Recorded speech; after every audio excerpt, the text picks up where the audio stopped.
मेघा गुलेरिया बाड़मेर के गांव में अपने ससुराल से एक रात चली जाती है। अगली सुबह उसकी जली हुई डेड बॉडी मिलती है। मेघा आत्महत्या नहीं कर सकती। दहेज वहेज की कोई बात नहीं है साहब। से ब्याह करके आई, हमने कभी भी कुछ भी नहीं मांगा। मेघा तकलीफ में थी भैया। तकरीबन 2 साल तक मामला अदालत में चलने के बाद अदालत सबूतों के अभाव के आधार पर बरी करती है। ना मैंने तेरी मेघा के साथ कुछ गलत किया है, ना बापू ने, ना हम में से किसी ने भी। गुलेरिया परिवार के साथ एक के बाद एक कई अनहोनी होती हैं। भजन अब भी इसी गुत्थी के बारे में सोचता है कि मेघा ने खुद अपनी जान क्यों ली। मुबारक हो कमल, लड़का हुआ है। चंदा कैसी है? अब आगे। वो जगह मेघा के ससुराल बाड़मेर से बहुत ज्यादा दूर नहीं थी, जहां एक महिला ने एक बच्चे को जन्म दिया था। ये आधा तुझ पे गया है और आधा मुझ पे गया है। ये देख चंदा,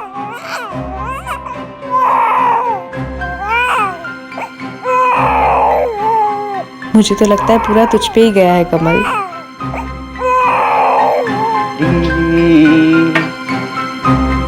ये आगे वाला।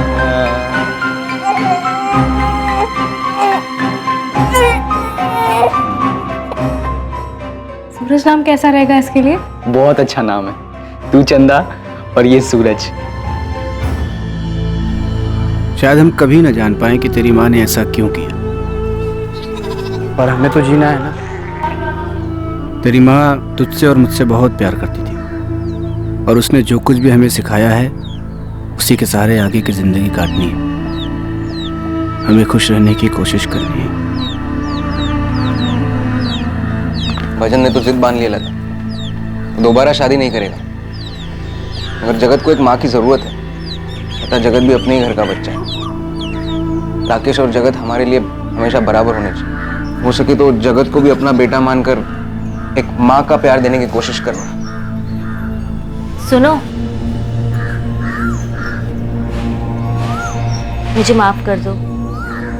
मैं हमेशा आप पे शक करती थी। सभी ने किया था लता, कुछ लोग तो आज भी करते हैं। मगर ये सब भूल जाओ। मेरे दिल में किसी के लिए कोई मलाल नहीं है। बस किसी दिन मेघा के उठाए इस कदम की वजह पता चल जाए तो अच्छा होगा। भूपेन गुलेरिया ने पहले अपने भाई और अब अपनी पत्नी से जो कहा था, क्या वही सच था? क्या मेघा गुलेरिया ने कदम सिर्फ इसलिए उठाया था ताकि वो सारी प्रताड़ना से दूर अपनी खुशियां ढूंढ सके, या फिर इसके पीछे कोई और ही वजह थी? मेघा के इस कदम को उठाने के पीछे की वजह को ढूंढना आसान नहीं था। और वहीं दूसरी तरफ एक गांव में एक 12 साल का लड़का इस बात का जवाब तलाश रहा था कि उसकी मां अचानक कहां गायब हो गई थी।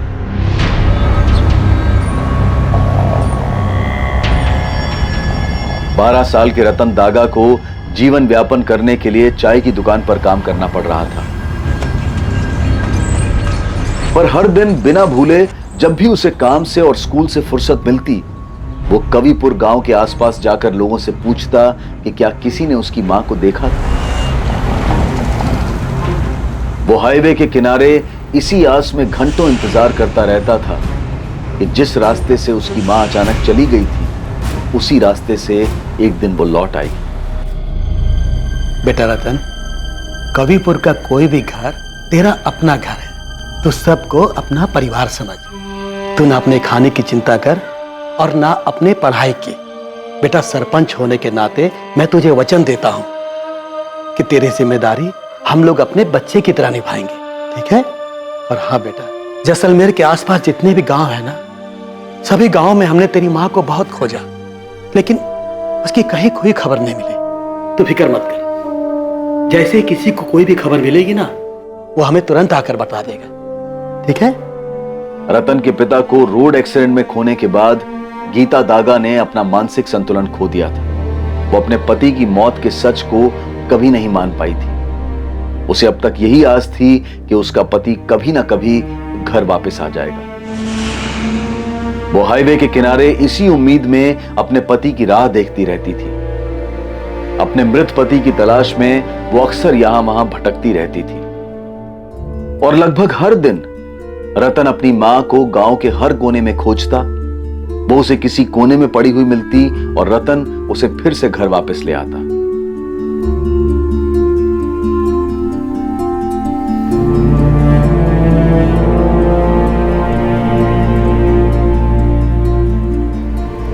लेकिन साल 2003 में एक दिन रतन ने पूरा गांव छान मारा, पर उसे उसकी मां कहीं नहीं मिली। पर उसने ये उम्मीद कभी नहीं छोड़ी थी कि कभी ना कभी उसकी मां को घर का रास्ता याद आ जाएगा, या फिर एक दिन वो खुद अपनी मां को ढूंढ लेगा और उसे घर वापस ले आएगा। लेकिन रतन अपनी मां का पता नहीं लगा पाया। कहीं ना कहीं रतन दागा की तकलीफ और भजन गुलेरिया और उसके बेटे जगत गुलेरिया की तकलीफ के तार जुड़े हुए थे, और साथ ही जुड़ी थी मेघा गुलेरिया की कहानी कि आखिर उसने क्या और क्यों किया था। और यह कहानी तब शुरू हुई थी जब भजन गुलेरिया अपनी पत्नी मेघा को जानता भी नहीं था। कमल धीरे, कमल क्या कर रहा है? कमल धीरे चल। कमल रोक, साइकिल रोक। मैंने कहा ना साइकिल रोक। दोबारा ऐसा किया ना तो तेरी साइकिल पे बैठूंगी नहीं मैं। रोज रोज इतना चिल्लाती रहती है, कभी गिराया तुझे मैंने? पर मुझे डर लगता है ना। अच्छा सुन, घर पे कल बोल देना स्कूल से पिकनिक के लिए फोर्ट ले जा रहे हैं, फिर घूमने चलेंगे। 3 बार पहले भी यही बहाना बना चुकी। फिर से कहूंगी तो माँ पूछेंगी कि तुम्हारे स्कूल वालों को फोर्ट के अलावा और कोई जगह नहीं मिलती क्या? अच्छा, बालोतरा चलते हैं फिर। सुबह स्कूल से छुट्टी मारेंगे, बस से जाएंगे, दिन भर घूमेंगे और शाम को वापस। तू एक काम कर, तू अपनी माँ को बोल मेरे घर पे आ और मेरा हाथ मांग ले, फिर बहाना बनाने की जरूरत ही नहीं पड़ेगी। मान जाएगी माँ? अगर नहीं मानी तो? तू भागेगी मेरे साथ? कमल, मैं अपनी माँ को दुखी नहीं देख सकती। तू पहले बात तो कर, उनको मेरे घर भेज तो सही, फिर देखेंगे ना, बात होगी। फिर अगर माँ ने मना किया तो तब का तब देख लेंगे। ठीक है। माँ, हाँ, ये लड़का है, भजन नाम। मेघा देख जरा, रिश्ता है तेरे लिए। देखने में तो थोड़ा अच्छा लगे। माँ, परिवार भी बहुत अच्छा है, बरमेर में जमीन है इनकी। लड़का 22 साल का है। हमारे चरण भाषा ने रिश्ता बताया है। मैंने मेघा का फोटो भिजवा दिया उनके हाथ। माँ, लड़के का फोटो देखते ही मैंने चरण भाई को बोल दिया कि लड़का हमें बहुत पसंद है। अब अगर वो मेघा को देखना चाहते हैं तो अगले इतवार को घर आ जाए। मेघा देख जरा, लड़का कैसा लगा? अच्छा है ना? सबसे पूछ लिया मैंने, किसी को नहीं पता कमल कहाँ गया है। उसकी माँ से पूछा क्या? अरे उनसे भी पूछा, लेकिन उनको भी नहीं पता वो कहाँ गया है। देवा बता ना, वो किसी काम वाम के लिए गया है? कोई फोन नंबर दिया है क्या तुझे? नहीं रे, होता तो बताता नहीं क्या।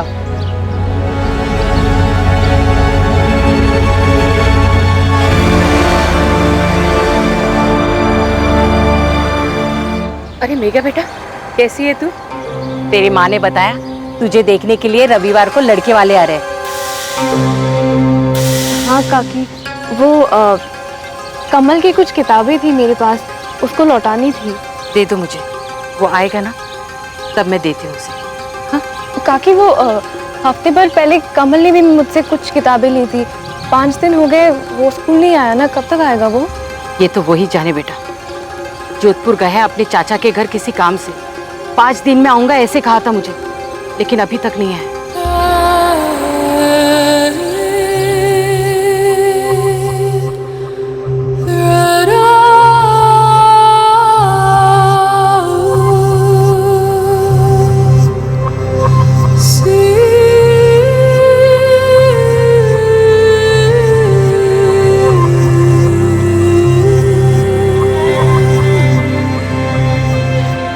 मेघा को पहली नजर देखते ही भजन गुलेरिया को उससे प्यार हो गया।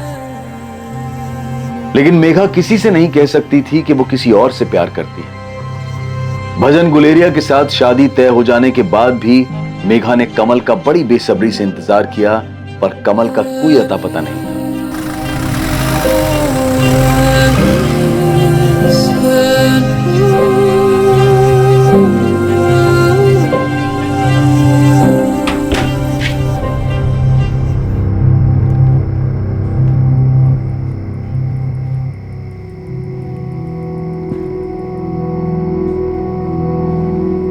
अब जब हमारी शादी हो ही गई है तो तुमको एक सच बताता हूँ। असल में मैं तो शादी ही नहीं करना चाहता था, तो माँ बापू और भूपेन भैया जबरदस्ती कसम देकर मुझे ले गए थे तुम्हें दिखाने। मैं तो शहर जाकर काम करना चाहता था, पर सच कहूँ तो जब मैंने तुमको देखा तो मेरा मन ही बदल गया। मैंने फैसला कर लिया कि मैं शादी तो तुमसे ही करूँगा। माँ बाबू को तुम नहीं अच्छी लगी तो मैं अड़ जाऊंगा। तुमसे तो पूछा नहीं, शायद पूछते भी नहीं होंगे, लेकिन फिर भी मैं पूछता हूँ, क्या मैं तुमको पसंद आया?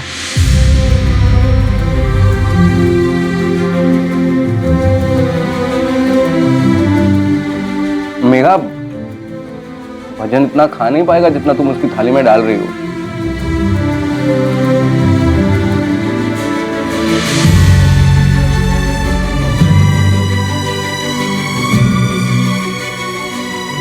मेघा चौहान अब मेघा गुलेरिया बन चुकी थी। उसने ना सिर्फ इस शादी को स्वीकार कर लिया था, बल्कि वो इस शादी से खुश भी थी।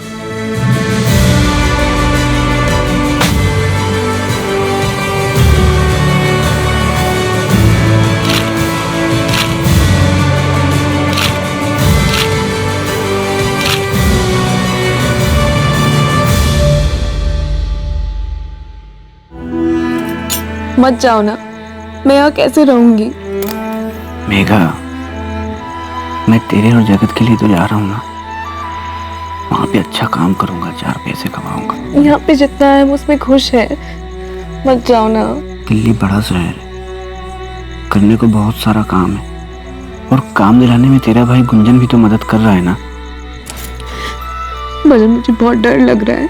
मेघा, इसमें डरने वाली कौन सी बात है? तू अकेले थोड़ी है घर में, सभी तो हैं। माँ है, बापू है, कंचन है, लता भाभी है, और भूपेन भैया भी तो हैं। देख, मैं दिल्ली में यहाँ से कई गुना पैसा कमाऊंगा, और फिर तुझे और जगत को बेहतर जिंदगी दे पाऊंगा।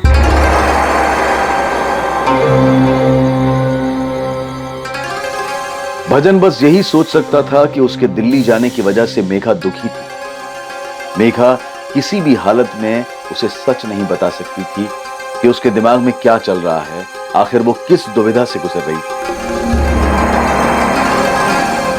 सूरज, जवाब क्यों नहीं दे रहा? तूने दूध पी लिया? पहले दूध पी, चल खत्म कर सब। मम्मी देखो उसमें मक्खी है। नाटक मत करो, थप्पड़ मारूंगी। खत्म करो। क्यों पिलाते हैं मम्मी? इतना गंदा होता है। कि तेरे सेहत के लिए अच्छा है। अब पूरा खत्म कर। मम्मी पापा कब आएंगे? पता नहीं, पूछ के बताऊंगी। पापा हर बार बाहर जाते हैं, टूर पे जाते हैं, और उनको टाइम नहीं होता कि कब वापस आएंगे। अगली बार टीचर बुलाएंगे आप दोनों को आना है। ठीक है, चलो अभी।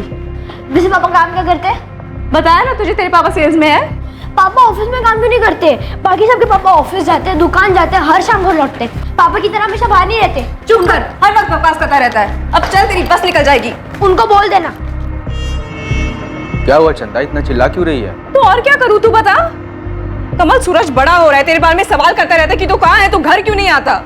उसके सारे दोस्त के पापा घर वापस आते हैं। दिन भर तुझे याद करके वो अपने दोस्त के पापा के बारे में बात करता रहता है। चंदा तो समझाओ उसको, मैं काम में फंसा हुआ हूँ। बस 2 दिन की बात है, मैं आ जाऊंगा वापस। कमल, मैं सूरज की परवरिश अकेली नहीं कर सकती। हम दोनों को यहाँ पे तेरी जरूरत है। चंदा, मैंने एक बार कहा ना, मैं आ जाऊंगा वापस, काम में फंसा हुआ हूँ। तुझे क्या लग रहा है मैं तुम दोनों को छोड़ के भाग जाऊंगा? तुम दोनों के बिना जी सकता हूँ क्या मैं?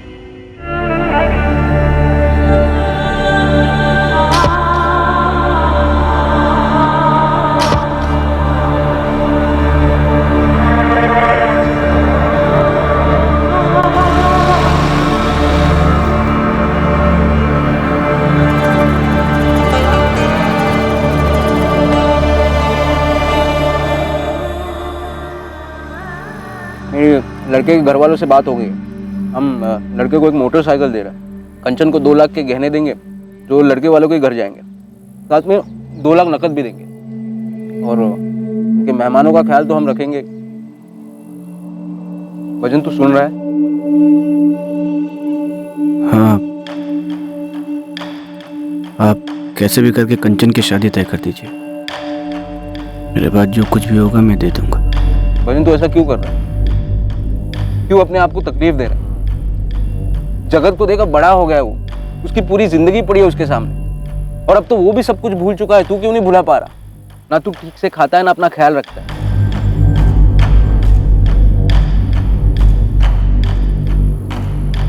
मैं काम करने जा रहा हूँ।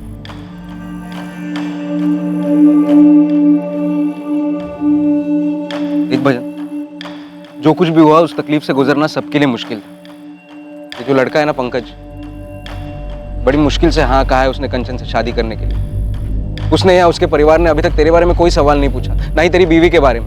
मुझे डर है कि तेरी ये हालत देखकर वो सवाल पूछना शुरू कर देंगे और फिर हमें जवाब देना होगा, और फिर कंचन की शादी का क्या होगा। आप फिक्र मत करो भैया, मैं उन लोगों के सामने आऊंगा ही नहीं। अब बस कैसे भी करके कंचन की शादी पक्की कर दो।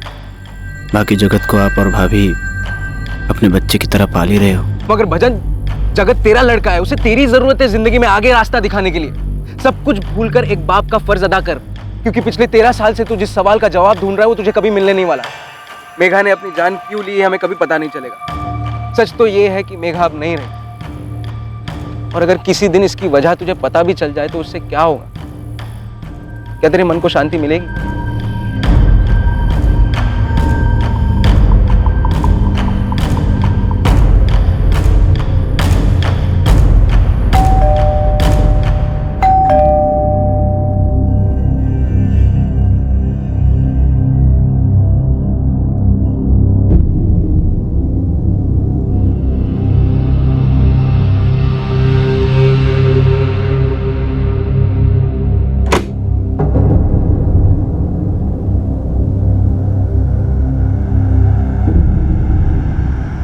ये पकड़, अपने लिए अच्छी साड़ियाँ ले लेना और सूरज के लिए भी अच्छे कपड़े, और तेरे लिए नया मोबाइल लाया हूँ।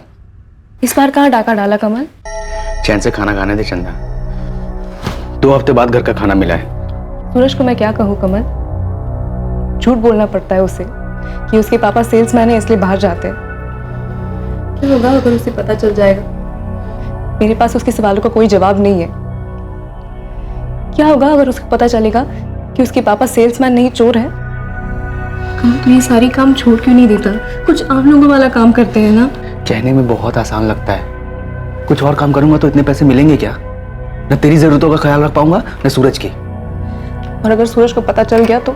कैसे पता चल जाएगा? हाँ, इतने सालों से कर रहा हूँ, पुलिस को आज तक पता नहीं चला है। हाथों में सफाई है मेरे, एक रिकॉर्ड नहीं है मेरा पुलिस के पास। खामखा ही डर रही है। डर लगता है मुझे कमल, बहुत बार ये सपने में आता है। जब भी ये दरवाजे की बेल बजती है ना, ऐसा लगता है कि मैं दरवाजा खोलूंगी और पुलिस आएगी सामने और तुझे पकड़ के ले जाएगी। और सूरज बार बार ये सवाल पूछेगा कि हमने ये सब क्यों छिपाया उससे। कमल एक बार सोच के देख ले, कुछ अच्छे से चल रहा है, सूरज की पढ़ाई बहुत अच्छे से चल रही है, लेकिन अगर ऐसा हो गया तो? अगर तू पकड़ा गया तो क्या कहेंगे उसे लोग? चोर का बेटा। 13 साल हो गए, आज तक पता लगा है किसी को कि तू चंदा नहीं मेघा है? 13 साल हो गए, किसी को पता लगा है तू मरी नहीं जिंदा है? इतनी बड़ी बड़ी बातें पता नहीं लगी, इतनी छोटी सी बात पता लग जाएगी। बहुत संभल के काम करता हूं मैं, बहुत होशियारी से, हमेशा से ही। पहले भी तूने बोला था हम पकड़े जाएंगे, हुआ है क्या ऐसा कुछ? हाँ,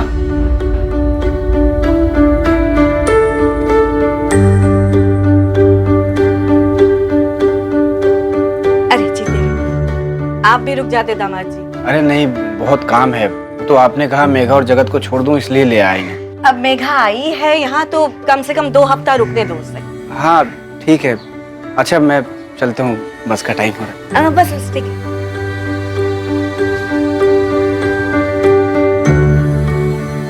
कोई 2 हफ्ते नहीं, 4 दिन में लेने आऊंगा, तैयार रहना। तुम माँ से क्यों नहीं बोला? अभी ले जाओ। अरे उनका मन भी रखना पड़ता है ना। अच्छा अब मैं चलता हूँ। जाऊँ? देख अगर नहीं बोलेगी तो नहीं जाऊंगा फिर। भैया और बापू अलग से 4 बात सुनाएंगे कि छोरी की शादी क्या हो गई, जोरू का गुलाम हो गया, एकदम काम धंधा ही छोड़ दिया। ठीक है जाओ, पर आ जाना 4 दिन में।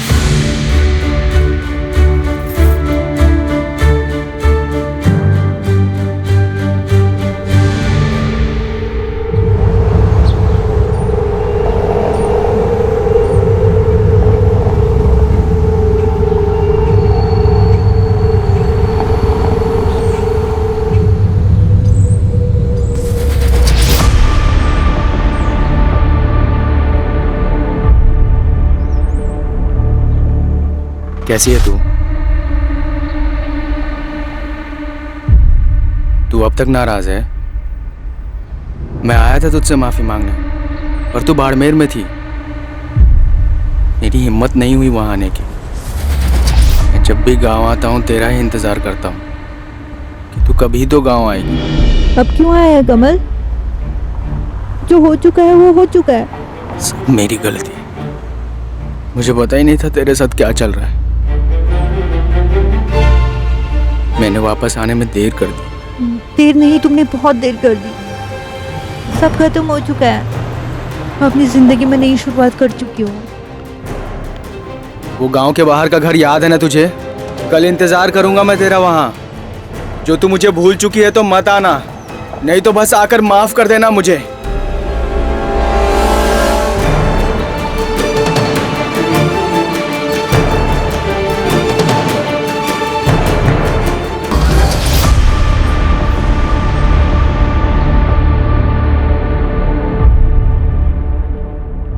यकीन था मुझे तू आएगी। नहीं कमल, मैं किसी और की पत्नी हूँ, माँ हूँ मैं एक बच्चे की। मेघा, मुझे पता होता तेरे साथ क्या चल रहा है तो मैं उस समय ही तुझे भगा के ले जाता। पर अब इस सब का क्या फायदा कमल? क्या अब तुम मुझसे प्यार नहीं करती? पर अब मैं बहुत खुश हूँ अपनी जिंदगी में कमल। पति है मेरा जो मुझसे बहुत प्यार करता है। तुझे भुला पाना बहुत मुश्किल था मेरे लिए, पर मैं आगे बढ़ चुकी हूँ कमल। पर मैं अब भी वहीं खड़ा हूँ, कभी भूल ही नहीं पाया तुझे। जब मैं तुझसे मिलने आया ना तब तेरी शादी हो गई थी। पर अब इस सब का क्या फायदा कमल? मेरा एक अलग परिवार है। जहाँ मैं तुझे माफ कर देती हूँ कि तू नहीं आ पाया, मान लिया कि तू फंस गया कहीं पे, पर अब मैं खुश हूँ कमल और पुराना कुछ भी याद नहीं करना चाहती। मैं बस यहाँ पे इसलिए आई थी क्योंकि शादी के बाद तुझसे बात नहीं हो पाई, पर अब दोबारा नहीं आऊंगी और तुझसे कभी नहीं मिलूंगी। बस इतना बता दे, तू मेरा प्यार भूल चुकी है या अब भी प्यार करती है मुझसे?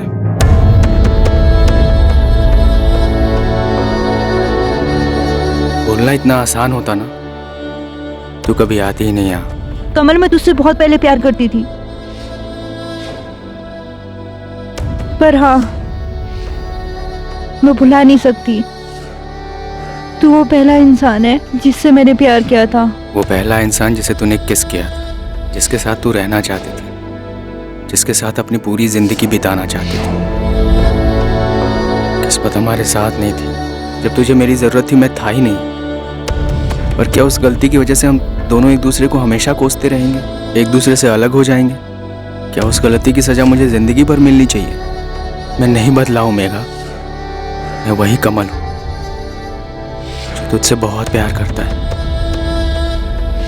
मुझे पता है तू वही मेघा है जो मुझे बेहद प्यार करती थी।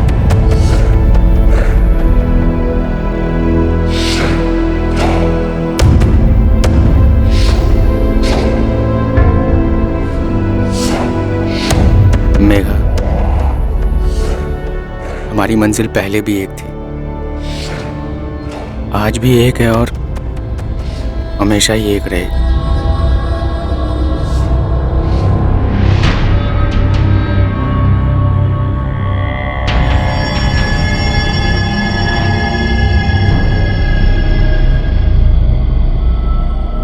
कमल, मैं अपने पति को धोखा दे रही हूँ। अगर तुझे ऐसा लग रहा है तू मेरे साथ नहीं रहना चाहती तो सबसे बड़ा धोखा तू खुद को दे रही है। कमल, वो मुझसे बहुत प्यार करता है।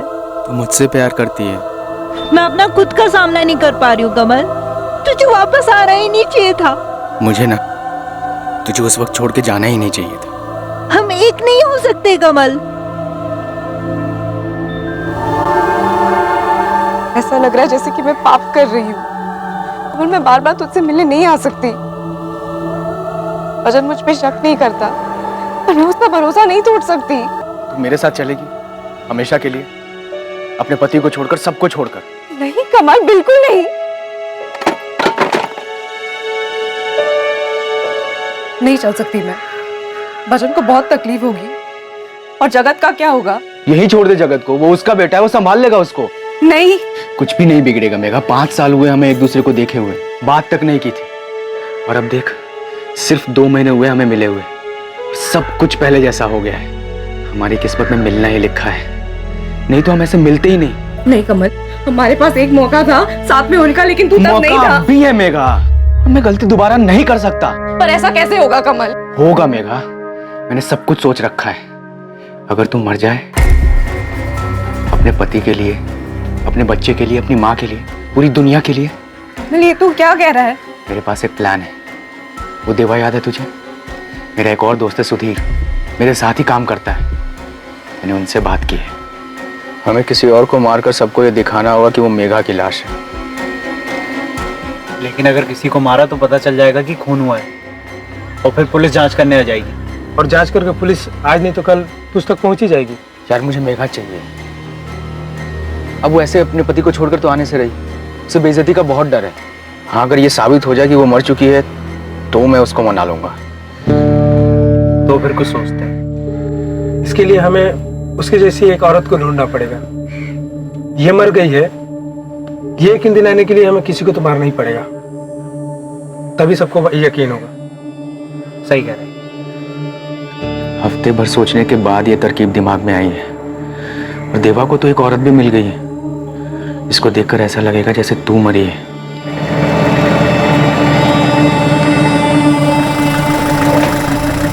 वो देख, उसका दिमागी संतुलन ठीक नहीं है। यहाँ वहाँ इधर उधर सड़क हाईवे पूरे गांव भर में घूमती रहती है अपने मरे हुए पति की तलाश में। बेचारी जिंदगी से बहुत परेशान है। अब इसे मारकर हम इसे मुक्ति दे सकते हैं। मेघा, तुझे खामोश रहकर सिर्फ ऐसे दिखाना है जैसे तेरे पति और सास ससुर को लगे कि तू परेशान है। थोड़ा नाटक करना पड़ेगा।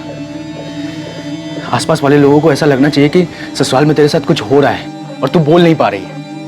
ऐसा जैसे ससुराल वाले तेरे ऊपर दहेज को लेकर के जुल्म कर रहे हैं, तुझे मानसिक तौर पर परेशान कर रहे हैं। और थोड़ा ऐसा भी लगना चाहिए कि ससुर और जेठ तेरे साथ कुछ गलत कर रहे हैं। जब भी तेरे माँ का फोन है ना, तो तू ऐसे बात कर जैसे तू परेशान है और अपने सास ससुर से खुश नहीं है। भजन दिल्ली जा रहा है गुंजन भैया के साथ काम करने के लिए, ताकि मुझे और जगत को एक अच्छी जिंदगी दे पाए।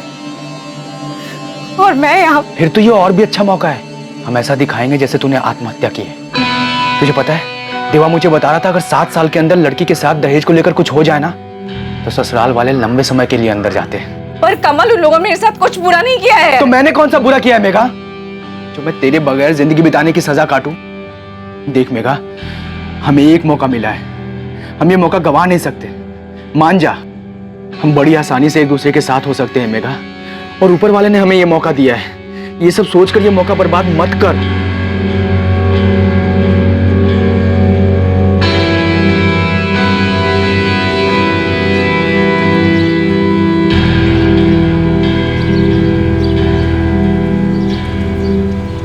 सुनो, सुनो।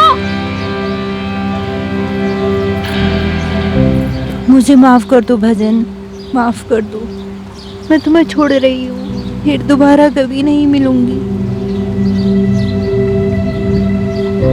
तू ऐसा करेगी तो मैं तुझे छोड़ के नहीं जा पाऊंगा।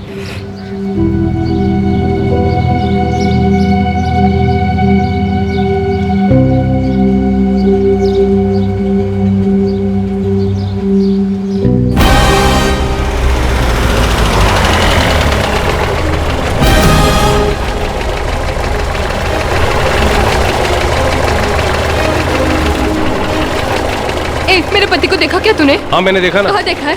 अरे उधर है। चल चल अच्छा, चल, मुझे ले चल चलेगा? बताता हूँ। हाँ, आजा। जल्दी चल चल।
देखिए, रिपोर्ट्स के हिसाब से भजन को सेकंड स्टेज का कैंसर है।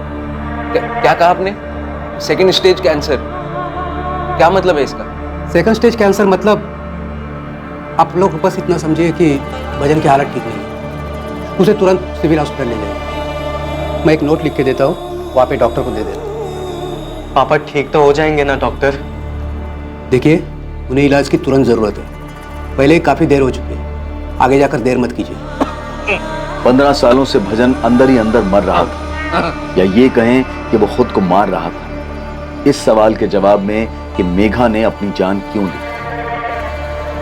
15 वर्षों के लंबे इंतजार के बाद भी रतन दागा को कोई अंदाजा नहीं था कि उसकी मां गीता दागा कहां चली गई थी और उसके साथ क्या हुआ था। क्या भजन गुलेरिया और उसके बेटे जगत गुलेरिया को कभी मेघा की सच्चाई के बारे में पता चल पाएगा? क्या रतन दागा को कभी उसकी मां के लापता होने की हकीकत का पता चल पाएगा? किस्मत के कारण यह अपराध एक लंबे समय तक सामने नहीं आ पाया था, लेकिन इसका खामियाजा कई जिंदगियों को चुकाना पड़ा था।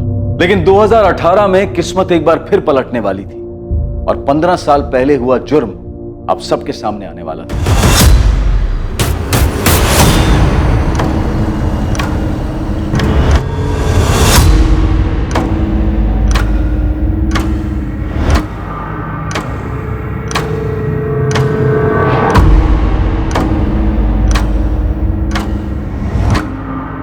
ध्यान से देखिए जितेंद्र, तीनों में से किसी को जानते हैं? इन तीनों में से कभी कोई आपकी दुकान पर आया हो?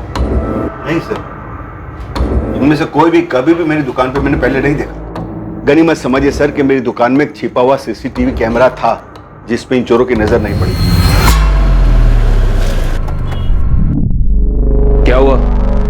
जी सर देखिए, मेरी दुकान के दोनों सीसीटीवी कैमरे, दोनों के तार काट चुके थे वो लोग। और तो और सर, वो जो सीसीटीवी के साथ रिकॉर्डिंग मशीन आती है ना, वो भी चुरा के चोर अपने साथ ले गए। मतलब आपकी दुकान का अच्छी तरह से मुआयना किया गया। हो सकता है कि आपकी दुकान का कोई वर्कर भी इसमें शामिल हो। नहीं सर, मुझे ऐसा नहीं लगता, क्योंकि सर यहाँ पे देखिए, यहाँ एक और छुपा हुआ सीसीटीवी जिसमें सेल्फ रिकॉर्डिंग हुआ है सर। इस रिकॉर्डिंग में तीनों चोर के चेहरे साफ साफ नजर आते हैं। चोरों को तो नहीं पता था कि यहाँ छिपा हुआ सीसीटीवी है, लेकिन मेरे सारे वर्कर्स जानते थे। और अगर सर मेरे वर्कर्स मिले हुए होते तो ये सीसीटीवी भी गायब हो जाना चाहिए था ना। सर, इन तीनों की फोटो जोधपुर के सभी पुलिस स्टेशन में सर्कुलेट कर दी है, लेकिन कहीं से कोई लीड नहीं मिल रही। कोई नहीं पहचानता इन तीनों को। ऐसे कैसे हो सकता है? फिर से भेजना, पूरे राजस्थान राज्य में भेजना। इतनी सफाई से चोरी की है उन लोगों ने, नए बंदे तो नहीं लगे। कहीं ना कहीं कोई केस तो जरूर होगा उनका, और अगर बाहर की भी गैंग हुई तो भी पता चल जाएगा। ठीक है सर। पूरे राजस्थान के किसी भी थाने में तीनों में से किसी एक की भी हिस्ट्री नहीं है? नहीं सर, किसी के बारे में कुछ पता नहीं चला है। अब सर समझ नहीं आ रहा कि चोर बाहर के स्टेट से आया था क्या। वैसे मैंने उनकी डिटेल्स दिल्ली और एमपी में भी भेज दी है। आसपास के दुकान से भी कोई फुटेज नहीं मिला? वैसे सर इस तरह की चोरी के केस पहले भी सामने आ चुके हैं। सीसीटीवी वायर को काटा गया, पीवीआर मशीन को लेकर चले गए, लेकिन सर वहाँ कहीं भी कोई छुपा हुआ सीसीटीवी कैमरा नहीं था। इसी वजह से चोरों की फुटेज सामने नहीं आई। फिर तो पक्का कोई मजा हुआ गैंग है जो काफी सफाई से अपने काम को अंजाम दे रहा है। पहली बार सामने आया। कैसे भी हो, इन्हें पकड़ना है। कई सालों की चोरी का हिसाब मिलेगा इनसे। अंदर आओ साहब। उस्मान, आजा आजा। कोई टिप मिला क्या? साहब हाँ भी और नहीं भी। मतलब मुझे और ना मेरे बंदों को इन तीनों की कोई हिस्ट्री का पता ही नहीं चला, लेकिन इनमें से एक बंदा है, इसका पता चला है। इसका नाम है कमल राजपूत। अपना एयरपोर्ट रोड साइड इसका घर है। मैंने डबल चेक किया साहब, ये बंदा कमल राजपूत ही है। घर में बीवी रहती है जिसका नाम है चंदा राजपूत। छोटा बच्चा है सूरज। बाकी इसका अगला पिछला सब पता कर रहा हूं मैं।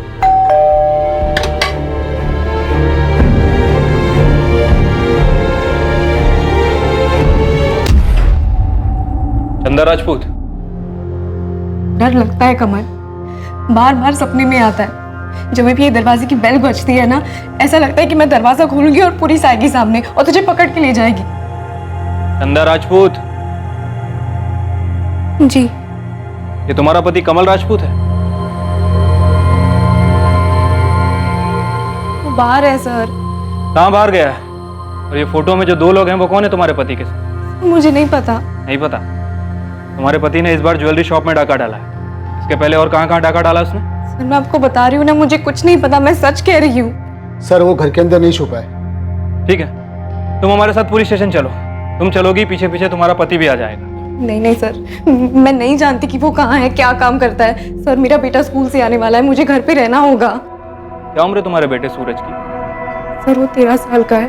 हमारा एक कांस्टेबल तुम्हारे पड़ोसी के साथ यहाँ पे रहेगा, और जैसे ही तुम्हारा बेटा सूरज आ जाएगा उसे लेकर थाने आ जाएगा। तुम चलो। नहीं नहीं सर, मेहरबानी करके ऐसा मत कीजिए। आप चाहे तो अपना एक कांस्टेबल यहाँ पे रख दीजिए ना, जैसे ही मेरा सूरज यहाँ पे आता है ना, मैं आपके थाने आ जाऊंगी। तुम माँ बेटे को पता था कमल चोरी का काम करता है? नहीं सर, हमें नहीं पता था। तुम्हारा पति कमल ये जोधपुर का है? हाँ सर, यही का है। उसका फोन बंद आ रहा है, कहाँ है वो? सर मुझे नहीं पता। सर, इनका बेटा सूरज बोल रहा है कि उसके फादर सेल्समैन है, कई दिनों तक घर से बाहर रहते हैं। सेल्समैन? कैसा सेल्समैन? चंदा राजपूत? सर मुझे नहीं पता। चंदा, तुम्हें कुछ पता भी है या नहीं? सर मुझे पता है कि वो काम करता है, लेकिन क्या काम करता है, कहाँ काम करता है, मुझे नहीं पता। 13 साल का लड़का है तुम्हारा, 14 साल पहले शादी हुई थी ना? जी सर। सच बोल रही हो? इसमें भी कोई गड़बड़ है? नहीं सर, मैं सच बोल रही हूँ। तुमने बताया तुम्हारा पति कमल यहाँ जोधपुर का है, तुम भी यही की हो? जी सर। जोधपुर में कहाँ की? मायका कहाँ पर है तुम्हारा? और मायके में कौन कौन है? कोई नहीं है। कोई नहीं है? अरे तुम लोग पैदा हुए थे कि आसमान से टपके थे? तुम्हारा कोई नहीं है, तुम्हारे पति का भी कोई नहीं है, उसका फोन बंद आ रहा है, वो क्या काम करता है तुम्हें भी नहीं पता, और तुम्हें तो ये भी नहीं पता कि उसके साथ ये 2 आदमी कौन है। हम जानते हैं चंदा राजपूत, तुम्हें सब कुछ पता है। पूरे 26 लाख के गहने चुरा कर भागा है तुम्हारा पति, इसके पहले भी चुराए होंगे। सच सच बताओ। सर मैं सच बता रही हूँ, मुझे कुछ नहीं पता।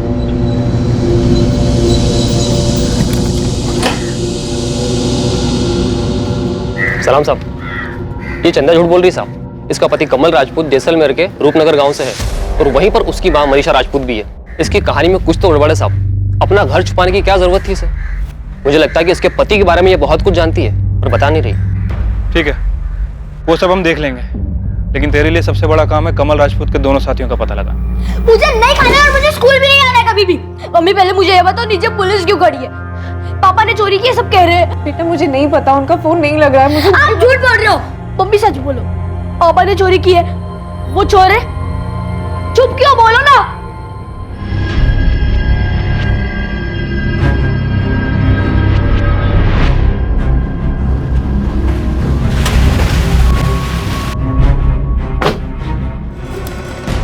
ये आपका बेटा कमल है? हाँ, ये मेरा बेटा कमल है। इस वक्त कहाँ पर है ये?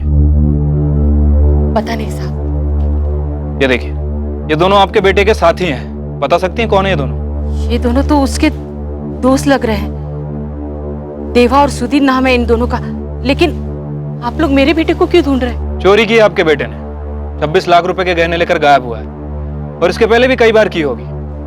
देखिए, मुझे कुछ भी नहीं पता। कितने साल हुए मैंने अपने बेटे को देखा तक नहीं। क्या चल क्या रहा है तुम्हारी फैमिली के बीच में? उधर तुम्हारी बहू चंदा कह रही है कि कमल का कोई परिवार ही नहीं है। तुम लोग आपस में बात नहीं करते हो क्या?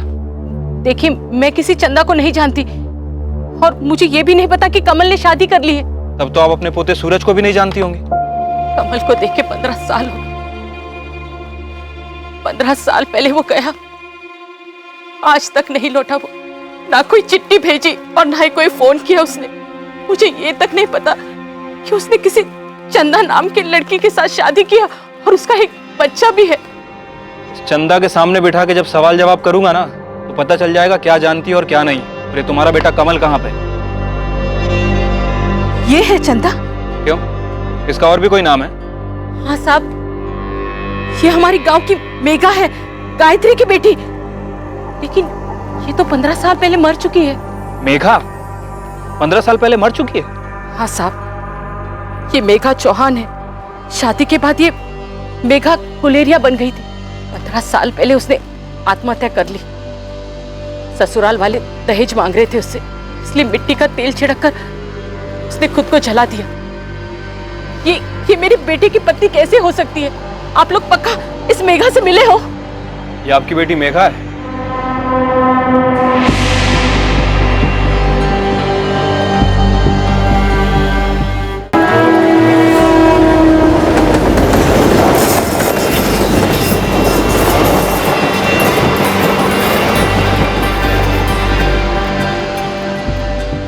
मेघा भाभी जिंदा है?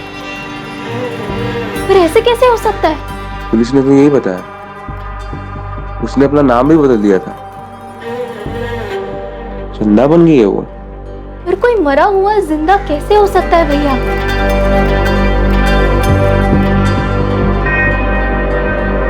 कमल राजपूत और उसके दोनों साथी देवा और सुधीर जैसलमेर में ही छुपे हुए थे, जिन्हें पुलिस ने ढूंढ निकाला। इनके पास से लूट का एक बहुत बड़ा हिस्सा बरामद हुआ, लेकिन इस लूट से बड़ा वो अपराध था जो 15 साल पहले हुआ था। ये देखिए सर, बाकायदा कोर्ट में केस चला है सर। भजन गुलेरिया के पिता रणछोड़ गुलेरिया, माता पार्वती गुलेरिया और बहन कंचन गुलेरिया, ये तीनों ही जेल में थे सर, लेकिन कोर्ट के पास कोई सबूत नहीं था, इसलिए इन्हें रिहा कर दिया गया। सबूत ना होने की वजह से, और वो भी ऐसे जुर्म के लिए जो उन लोगों ने कभी किया ही नहीं था।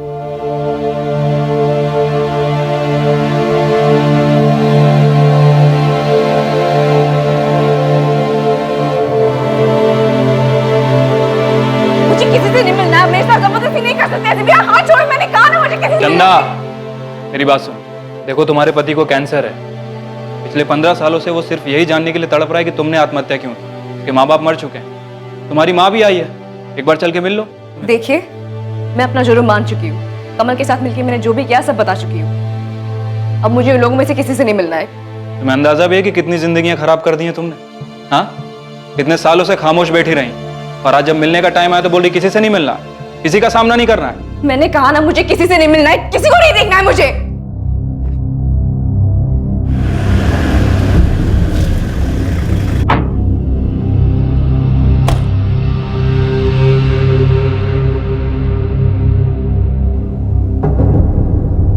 किडनैपिंग के केस का क्या हुआ? सर, मैं रतन दागा। आपने फोन किया था, आप मेरी माँ के बारे में कुछ बोल रहे थे, क्या पता चला आपको? हाँ रतन, बैठो। जी सर। रतन, हमने पता किया, 15 साल पहले तुम्हारी माँ को मार दिया गया था और उन्हें जलाकर मारा गया, और इस काम को एक कपल ने मिलकर अंजाम दिया क्योंकि वो साथ में भागना चाहते। तुम्हारी माँ की लाश को उस औरत की लाश बताकर ये साबित करना चाहते थे कि उस औरत ने आत्महत्या कर ली, ताकि सबको यही लगे कि वो भागी नहीं, मर गई। मेघा गुलेरिया नाम था उसका।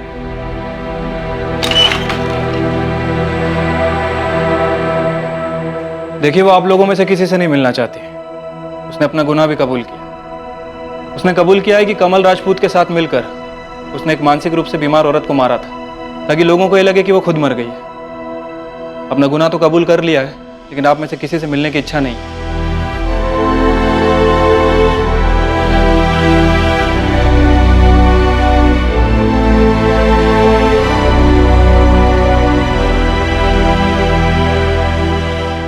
मैं आपसे हाथ जोड़कर माफी मांगती हूँ दामाद जी, मुझे माफ कर दे। रहने दीजिए माँ जी, उसने सिर्फ हमको ही नहीं, आपको भी अंधेरे में ही रखा था। अंधेरे में नहीं पापा, माँ ने हम सबके पीठ पे छुरा घोपा है, छुरा। अरे अपने स्वार्थ के लिए क्या क्या नहीं किया माँ ने, किस किस को मार दिया, दादा को, दादी को, इन सबकी हत्या की है। माँ को नहीं मिलना है ना तो ना मिले, लेकिन एक बार मुझे उससे मिलना है, एक बार उसका चेहरा देखना है मुझे। वो चेहरा देखना है जिसने शायद नीचे गिरने में एक नई मिसाल कायम की है। इस केस के खुलासे ने सभी को चौंका दिया। 13 साल के सूरज के लिए इस पर भरोसा कर पाना सबसे ज्यादा मुश्किल था। उसे उसकी दादी यानी कि कमल की मां के पास छोड़ दिया गया। कमल राजपूत, देवा, सुधीर और मेघा गुलेरिया पर गीता दागा की हत्या के लिए आईपीसी की धारा 302 के तहत केस दर्ज किया गया है। साथ ही आपराधिक षड्यंत्र रचने के लिए आईपीसी की धारा 120B और सबूतों से छेड़छाड़ करने के लिए धारा 201 के चार्जेस भी लगाए गए हैं। अब तो तुझे तेरे 15 साल पुराने सवाल का जवाब मिल गया ना भजन। अब जिंदगी में आगे बढ़, अब तो अपना ध्यान रखना शुरू कर दे। और अब मेघा ने तेरे साथ ऐसा क्यों किया, इस नए सवाल के पीछे मत पड़ जाना। वास्तव में वो क्या और कौन सी चीज है जो प्रेमियों में समझदारी पैदा कर सकती है? अभी कुछ महीने पहले इंटरनेट पर कुछ लोग बोल रहे थे कि शादी के बाद एक्स्ट्रा मैरिटल अफेयर्स एक इंडिविजुअल चॉइस होनी चाहिए। ये एक व्यक्तिगत विचार है और इसका ना तो हम समर्थन करते हैं और ना ही खंडन। ये आपको सोचना है कि क्या सही है और क्या गलत। एक तरफ इस जघन्य अपराध में शामिल किरदार 14 सालों तक कभी रोशनी में नहीं आए, लेकिन एक लाश सामने थी जो देखने में हूबहू मृतक महिला की तरह लग रही थी, लेकिन बहुत ही बुरी तरह जली हुई हालत में। ऐसे मामले में मृतक महिला का डीएनए टेस्ट किया जाना चाहिए था। इस बात की पुष्टि की जानी चाहिए थी कि मेघा से मिलती जुलती हुई लाश वाकई में मेघा की ही थी या नहीं। इस तरह का अपराध मायूसी देता है और हर तरफ से खामोशी से तबाही ही लाता है। किसी की लाश पर खुशियों की इमारत कैसे खड़ी हो सकती है। अब मैं अनूप सोनी आपसे विदा लेता हूं। आपसे फिर मुलाकात होगी एक और नए केस के साथ। और याद रखें, क्राइम और आपके बीच में सिर्फ इतना फर्क है कि आप कितने सतर्क रहें, सुरक्षित रहें। जय हिंद।